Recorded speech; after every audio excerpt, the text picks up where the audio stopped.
Hello, good evening, and welcome to another episode of Brett's Old Time Radio Show. How is your bank holiday weekend going? Well, we've not done a lot, to be honest with you, so far, and it's driving Vicky nuts because I know she wants to get out and about.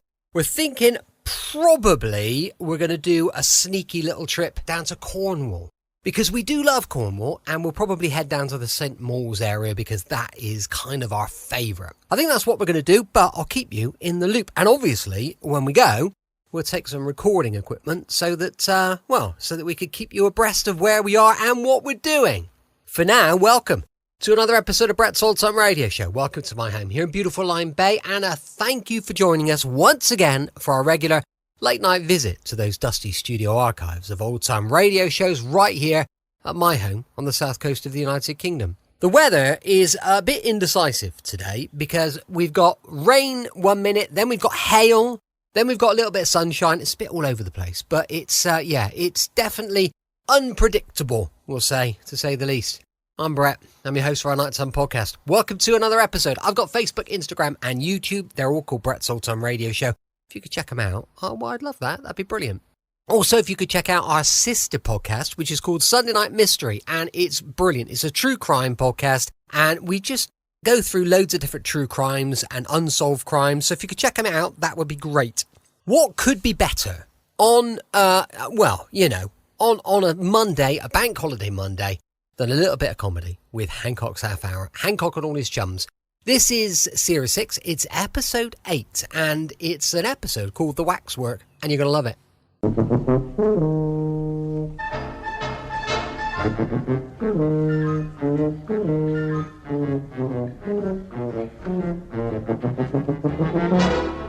We present Tony Hancock, Sidney James, and Bill Kerr in Hancock's Half Hour.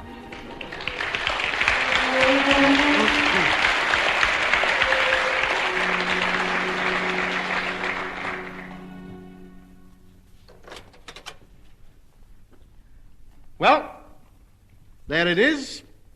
I'm in. Pardon? I'm in. What do you mean? What's happened? Guess. You got in the hand and racket darts team. The hand and rackets dart team. That's it for you, isn't it? For you, that's the highest social and artistic achievement man can aspire to, isn't it? Nothing else, is there? I mean, to you, prime ministers, scientists, surgeons, writers, philosophers, are nothing next to a bloke who can get off with a double in his first handful, are they? Well, you got to admit it's hard. I know it's hard. You don't have to tell me that. I've had the wall replastered 3 times since I've been playing. I felt quite pleased with myself when I got one to stay in the board. They all came round from the saloon bar to have a look. Cost me 23 6 in drinks, that did. Well, I don't lose me sense of proportion over it. There are other things in life than darts. So you haven't got in the darts team? I haven't got in the darts team. Well, I give up. What happened? I'm in. I've been accepted. Accepted where? Madame Tussauds.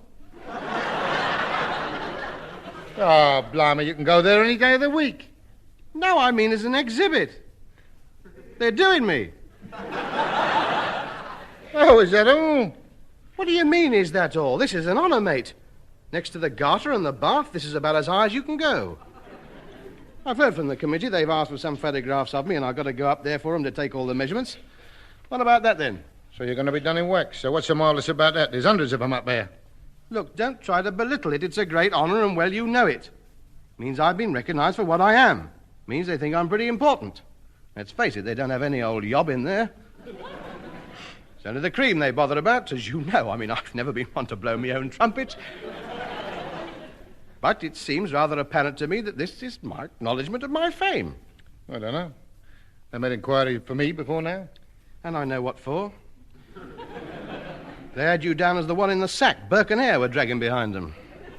Don't you worry, boy. They want me upstairs among the gents. I know. Somebody's asked for your autograph. Pardon?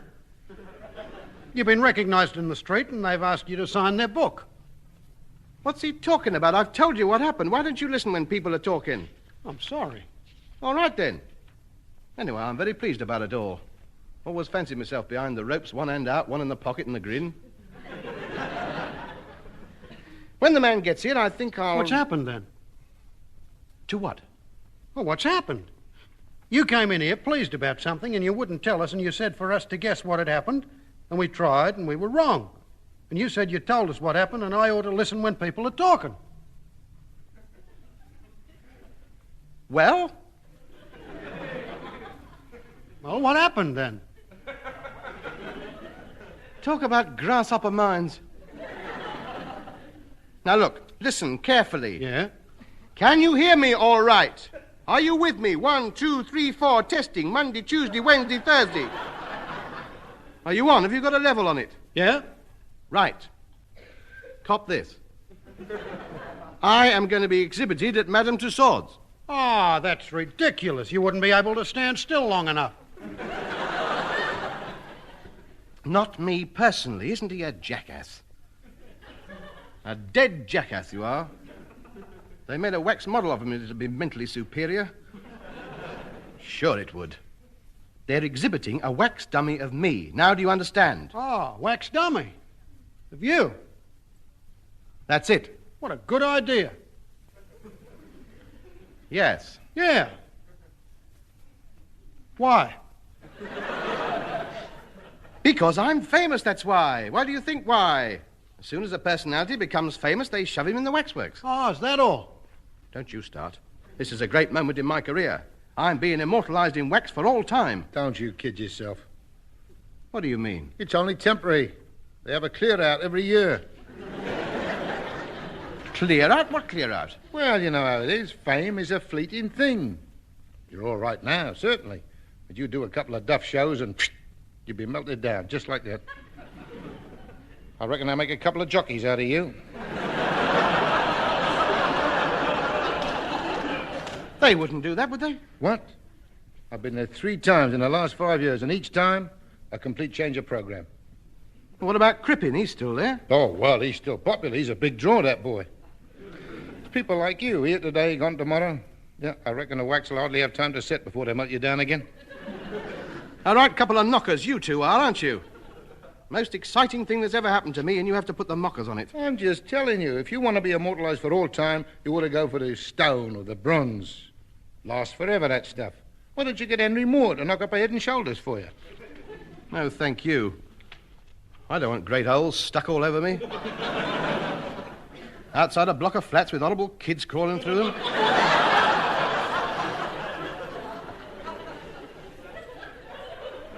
Not a bad idea, though, the statue. I must say I have toyed with the idea of being set up in the market square. I see myself in full armour sitting on the horse. But then again, what would a comedian be doing in armour? Oh, I don't know. You could have done with it at Glasgow. That's true. That's very true. No, I think I'd better settle for the waxworks, seeing as they've asked me, you know, just for a start. I'll see how it goes, then perhaps I'll get something done in marble. Grecian, perhaps, with the toga and the empty eye sockets. With a big snake wrapped round me and me strangling the life out of it. Yeah, marvellous. I definitely think the waxworks is a bit dodgy. They've only got to leave the radiator on all night, and there you are, flowing out under the door. Yes. Still, first things first. They want me for the waxworks. I'd be silly to turn it down. Well, it's up to you, mate, if that's what you want. Well, let's face it, there's no harm in it. It can't do any damage to me. Well, I don't know about that. Ah, hello. Here comes the authority. What do you know about it? Well, I think it's dangerous. Oh, dear, here we go. I suppose we're in for another one of his morbid superstitions. Come on, cheerful, what is it this time? Well, there's something sinister about wax models. Haven't you heard about black magic? It's a song, isn't it, by Billy Daniels? That old black magic has me. Oh, no, I wouldn't be worrying if it was just a song. What do you mean? Well, there's a lot of people who don't like you. I'm well aware of that. I realise I'm not a knockout in all parts of the country. Half of my fan mail is abusive. You don't have to tell me that. What's that got to do with it? Only that some people, when they don't like other people, make wax effigies of them and stick pins in them. And wherever that pin sticks, that's where it hurts you. No matter where you are, you feel it. And it'll drive you raving mad. Can even kill you. And that's only on little effigies. Thinks what they could do with a full-size one. Bill may be right, you know. I mean, you might be lying at home in bed one morning at 9 o'clock when the door's open, and then wallop, a dirty grey hat pin goes right through your leg. It bears thinking about. It does not bear thinking about. Load of old nonsense. The Waxworks is full of unpopular gentlemen. They're not jumping about in bed covered in little holes. You can sneer, but we Australians know better than to scoff at things we don't know about. Strange things happen in the bush. That's nothing to the things that come out of it. Look at you. What a mess. Look at the shape of that head. Look at it. Look at his arms hanging down there. Positively marsupial at times. Oh, they're not all like me. You take my Uncle Henry. He was like you. He scoffed at tales of witchcraft. Then one day he insulted an Aborigine chieftain. Uncle had drawn a moustache on one of his cave paintings. So they made a wax effigy of him and stuck pins in it each day for 3 weeks. And sure enough, at the end of it, poor old Uncle Henry had to go to hospital. Why? His mother was ill. Yeah, well, what's that got to do with pins? Nothing, but it just goes to show you, doesn't it? It doesn't go to show anything. They stuck pins into your uncle and his mother went to hospital. I can't see the remotest connection between the two things. Well, who knows? They might have transferred black magic to his mother as a warning. That might have been why she went to hospital. Was it? Well, no, she was expecting a baby.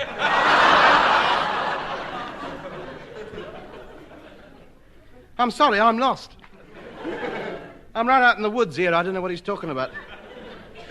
Now, let's concentrate for a minute. Let's go through this from the beginning. You with me, all right? Yeah. Come in, right. This uncle of yours, Yeah? he drew a moustache on the cave of the wall, and they stuck pins into a wax model of him, and he went to the hospital to visit his mother who was having a baby. Yeah. Well, I'm telling you what can happen. You can draw your own conclusions from it. Stranger things happen at sea. Look, don't bring the Navy into it. We're confused enough as it is. Look, if it'll help, if it's any consolation, I shall have my statue pushed back from the rope so no one can reach it, just in case. Oh, they could stick pins on the end of a pole. Well, if they hate me all that much, good luck to them. Yeah, anyway, if they was to stick hat pins on a long pole, you could easily be moved behind someone else. Then you wouldn't be able to be seen. But what's the point of being on show if nobody can see you? I want to be up there so that when they go past, they can say, "Oh, look, I recognize him. He's a card, isn't he? Oh, my word, very good of him. Very good of him, too. I like him. Oh, I do like him, yes. Oh, he's very good, yes. That's what I want, mate, the old praise. Recognition and plenty of it. Me or a lump of wax, it's all the same to me.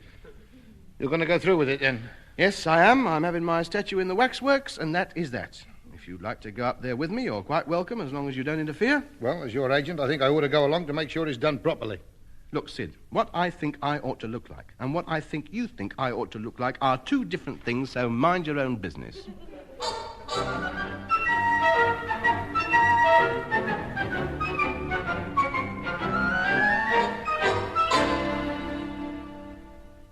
Oh, good afternoon, Mr. Hancock. My name's Humphrey Williams. I'm the chief model maker. And a very good one, too. Oh, you've seen some of my models. Just now, on the way through. Very good. I don't know how you do it. I really don't. I couldn't do it. Not to save my life, I couldn't do it. You must be very artistic. It must be in your hands. Show us your fingers. Ah, yes. Sid, here, look at his fingers. Look at them. Look at them. 5 of them there on each hand. See him throbbing away there? Can't wait to get wrapped round some clay. Well, it is very kind of you, but then we all have our talents. No, don't you be so modest. You're an artist, sir. You have my greatest admiration.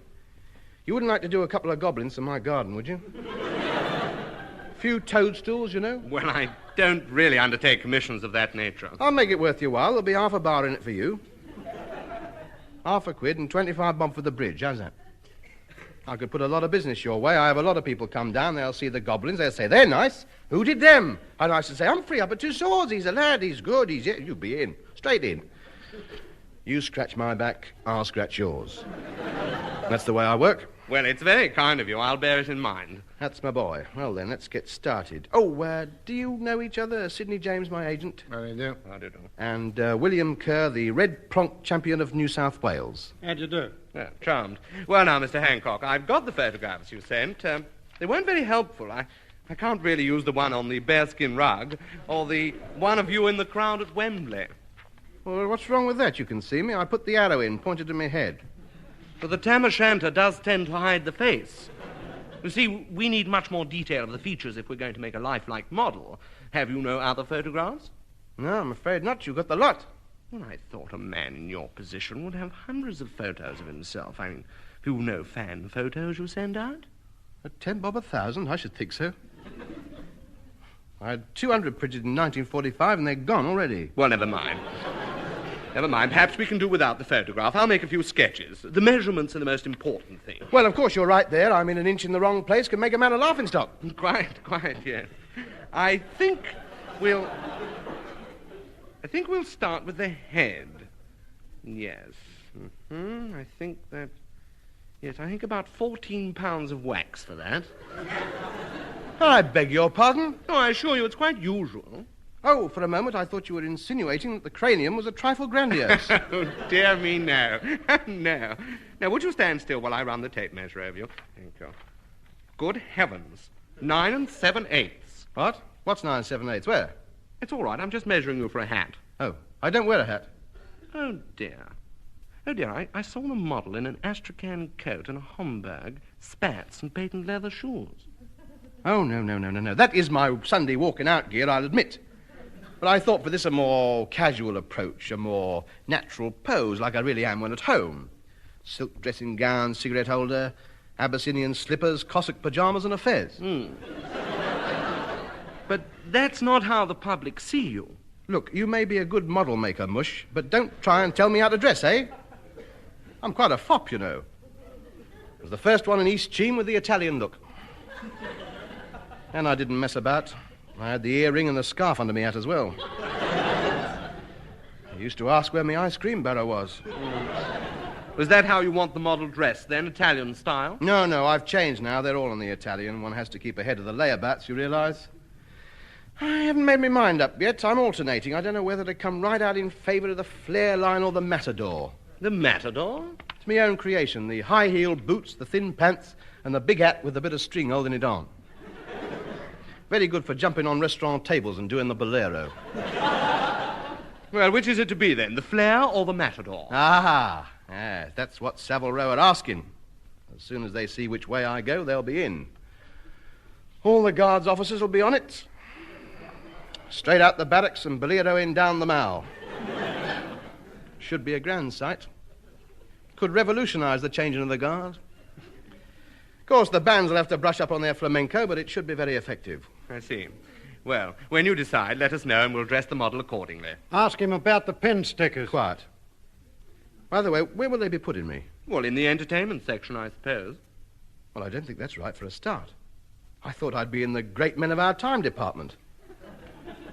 I'm not just a professional buffoon, you know. Well, I'm sorry. It's the entertainment section or nothing. Well, very well. I don't mind standing next to the titled members of our profession, in between, say, Lawrence Oliver and young Alec. Alec? Alec Guinness, the boy, you know. Oh. You might as well put me in with them now, because you would only have to move me up there sooner or later. I've heard whispers, you know, it's pretty certain that they reckon the sword before I'm 45 with a crafty garter next year to keep me going. Tub, ask him about the pin stickers. Stop pulling my coattails. Well, now, if you would please stand still for a moment, I must get these measurements correct. Wait a minute. Just a minute. Before you go any further with them little sugar tongues... They are calipers. Yeah, well, whatever they are, I'm his agent. Well, I'm awfully sorry, but we can't put you in as well. Look, boy, look, just tell me this. How much are you paying? I beg your pardon? How much are you paying for the privilege of exhibiting my client? I think you must be under a slight misapprehension. We don't pay fees, you see. It's considered quite an honour to be exhibited at our waxworks. The publicity is surely payment in itself. Don't give me that, boy. I can't live on 10% of publicity. My client wants 20 knicker down, a $5 a week royalties for as long as he stands there, plus 2.5% of the gate money. Sid, please. Shut up. I do the chatting. Well, this is preposterous. I mean, we've never paid anyone before. It's unheard of. Well, that's our terms. You want him, you got to pay for him. Don't take any notice of him. I'll do it for nothing. You will not. You're not doing anything for nothing while I'm around. Well, I'm sorry. It's out of the question. Very well. Come on, Hancock. We're not giving ourselves away. Don't listen to him, sir. He's money mad. Get the measurements down. Chest 48, biceps 19, legs 1 of each. Waist 27. He's gone. You fool, Sid. What do you think you're doing? You know they don't pay fees. I know that. And what's the idea? Use your loaf. We can make some easy loot out of this. I was watching the way he goes about it. This model making. It's dead easy. Well? We'll make one ourselves. Oh, don't be silly. Why not? How would you like to be the star exhibit? What, you mean on my own? Yeah, With a rope round me? certainly. First one you see as you come through the door. Sounds marvellous. Where? Where else? The famous, world-famous Madam James Waxworks. There is no such place. There's gonna be, mate. There's a fortune to be made out of this lot. Did you see the crowds walking around when we come in? Now, look, we got the premises. The room's over the top of Hattie's billiard saloon. All we got to do is make a model out of you, then get hold of some throwouts from some tailor shop windows, dress them up, and put names under them. The models are supposed to look something like the people they represent, you know. That doesn't matter. The people we're going to exhibit, they've never heard of anyway. Then, after they've gone in, it won't matter. We'll have their money by then. I refuse to lend my name to a shady deal like that. You're going to be there. Star attraction up there, a rope round you. No, I won't do it. Velvet drapes behind you, a spotlight on your face. I'm not listening. Photo outside, your picture on the front of the catalogue. Any pose you like. Would you make me a bit taller? I'm not saying yes, mind you. I guarantee you 3 inches taller. We could also slim you down a bit. Pick me own costume? Yep. I don't approve of it, you know. It's completely unethical. What do ethics mean to an intellectual giant like you? Ethics are for we lesser mortals. You don't have to be governed by the same laws as the rest of us. You're above ordinary morality. You make your own laws. True. He's right. Man of your genius can't be hidebound by petty traditions and conventions? On my own with a rope round me? Yes. In the main hall? Yes. With a spotlight on me? Yes. All right, we'll do it. Good boy. Bill, go out and buy 400 weight of candles. Now, I'll tell you what we'll do. We'll melt them down in the copper, fish the wicks out, and we're off.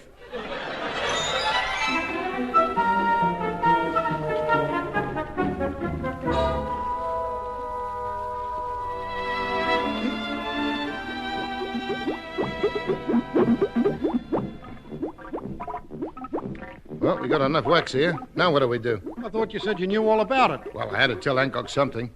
I know how you measure them. I know how you melt the wax down. Putting it together that bothers me. I heard that. You know nothing about it, do you? Don't worry. We'll find out. Can't be all that hard. Anybody got any ideas? Yes, I have. Now, this should be very interesting. I saw a film called The House of Wax once, Here we go. and this madman, Oh. he made waxworks very lifelike. He dipped human bodies who he'd killed into boiling wax, then he set them up and put them on show. Don't bother to go on. I'm not being dipped in boiling wax under any circumstances. Well, it'd be a perfect likeness. Well, stone me, it ought to be. Hey, wait a minute. He's got something here. Yes, maybe he has, but he hasn't got me. Let's turn it in. It's not worth it. I can see what's going to happen. I'll go back to the other place. I'll apologize, and perhaps they'll reconsider. You stay here. Come here. Look, how's this? We dip you in the wax, then we hang you up to dry, then we take you out, and now we got a perfect mold, right? So we pour into the mold some more wax, then in a couple of hours we got an exact likeness of you. Paint it, dress it up, and here we are. Go on, jump in. Jump in? What do you mean you can't jump in boiling wax just like that? In any case, if you cover me in wax, how are you going to get me out? Easy. We grease you up, make great big feet, and you can slide through the bottom. Where does he get these ideas from? Let's dip him in wax and put him on show. No. He's not a drawer. I'd go and see him. Oh, good. It's you we want. Now, let me see. What about the Iron Lady technique? And what's that? We put wax on you. I see, we're still on the putting wax on me then. Oh, yes, it's the only way. But we put hinges all down the side, and then when it's set, we open it, and you step out. Dead, of course. We can leave a couple of holes for your nose. Look, why can't we do it the old-fashioned way? You know, getting a bit of wax and shaping it and slapping it about with your hands and all that. That's all right for experts, but we got to cheat a bit. Well, come on in. What's it going to be? A quick dive in or a slow pour over? Now, hurry up. We haven't got much time. We're opening tomorrow. I don't care. Why don't you think of us for a change? You're always thinking of yourself. Dead selfish, you are. I am not having the wax over me, and that is that. You'll have to find another way. Now then.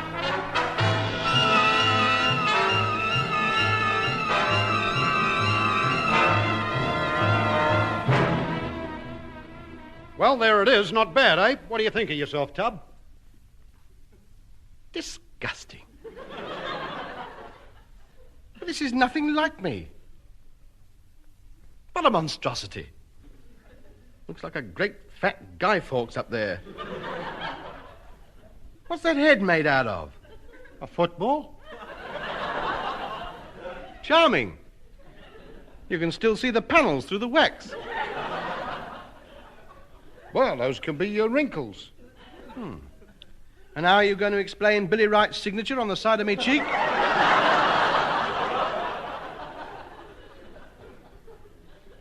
And what you made that hair out of, I do not know. Well, it's your own fault. You wouldn't let us cut yours off. We couldn't get a wig off National Health, so we just had to make do with candle wicks. Well, I think, taking all things into consideration, it's not at all bad. Just the eyes to put in now. I've got these here. A couple of marbles. What a farce. But at least make sure they're the same colour. They are. 2 Red Riders. I'm not having red riders stuck in my head. I want the natural shade. Ultramarine blue with 2 rather attractive golden flecks in them. How do you reckon the body is? Not bad, eh? It's horrible. Good likeness, though, isn't it? Well, the cleaner recognised you straight away.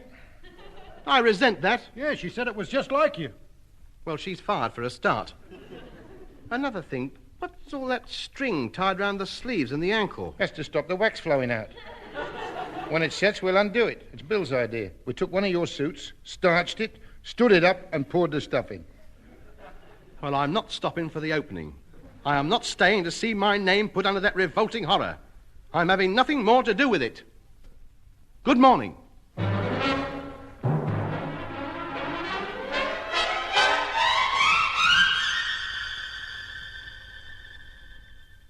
Hello, Hancock. You see, I told you. I told you what would happen. A complete flop, wasn't it? Closed after the first day. Well, we still made our money out of it. How? From the proceeds for your statue. I beg your pardon? Yeah, a bloke came in, took one look at it and offered to buy it. Said it was perfect, paid 60 quid for it. He must be mad. What would he want a thing like that for? To exhibit outside his cinema. Oh. Well, perhaps it wasn't such a bad likeness after all. It's quite a compliment, really. Star of stage and television and forthcoming film star. Suppose he wanted to get in a bit of advance publicity. Well, not quite. He wanted it to advertise the film he's showing this week. I married a monster from outer space. This is an outrage. It's a fantastic draw. There's a queue stretching right down the high street. I don't care. I want it taken away. Here's your share of the profits. 20 nicker. Oh. Oh, well. I don't suppose it'll do any harm. People have short memories. They'll soon forget. I mean, I don't suppose anybody thinks it looks like me at all, really. I mean, I don't know. Oh! What's the matter? Pain in the leg. Like a red-hot needle going through it. Oh! Ah! Another one. Oh! Ah! Right, me nose. They're at it. They've recognized you. They're sticking pins in you. You see, I told you. Oh! Go and get it back. Oh, me leg. Oh! That was unfair. Oh.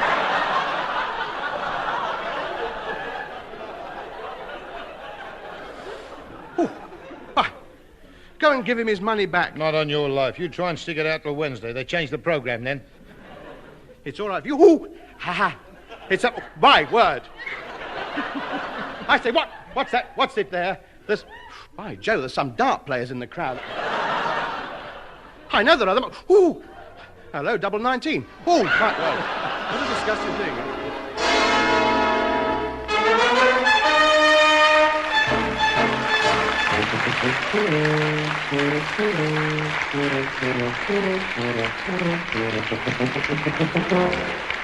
That was Hancock's Half-Hour, starring Tony Hancock with Sidney James, Bill Kerr, and Warren Mitchell. Theme and incidental music composed and conducted by Wally Stott. Alan Simpson and Ray Galton wrote the script, and the production, which was recorded, was by Tom Ronald.